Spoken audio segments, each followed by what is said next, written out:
রাঁচিতে ঘুরতে এসে অনেকে স্টেশনের ওখানে হোটেল নেয়, ওখানে রেটটা একটু কম। বাট যেহেতু জিতের খেলা ছিল এই জন্য আমরা খেলার হচ্ছিল সেইখান থেকে স্টেশনটা অনেক দূর পড়ছিল, এই জন্য আমরা রাঁচির যে বিরসা চক আছে ওখানে আমরা হোটেল নিয়েছিলাম। ওখানে কিন্তু হোটেল ভাড়াটা অনেক বেশি। আমরা গেস্ট হাউসে ছিলাম, গেস্ট হাউসের ভাড়াও প্রচুর বেশি ওখানে, আর হোটেলের তো মানে প্রচুর পরিমাণে ভাড়া বেশি।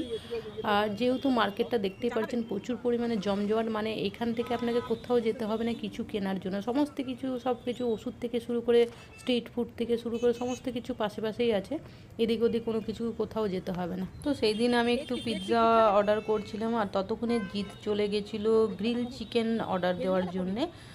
মানে চিকেন খেতে এত বেশি ভালোবাসে, বাইরে নর্মালি আমরা এখন চিকেনটা অ্যাভয়েড করেই চলি, বাট এখানে একটা মানে নন বেঙ্গলি বানাচ্ছিল চিকেন, গ্রিল চিকেনগুলো দেখে লোভ সামলাতে আর পারলো না।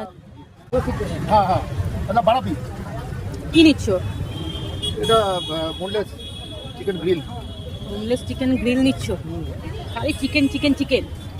চিকেন দেখলে জিৎ লোভ সামলাতে পারে না, তারপরে যদি হয় গ্রিল চিকেন তাহলে তো বাস হয়ে গেল। এখানে দুটো পিস গ্রিল চিকেন নিয়েছিল, গ্রিল চিকেনগুলোর মধ্যে মানে এক একটার মধ্যে 6 পিস করে ছিল।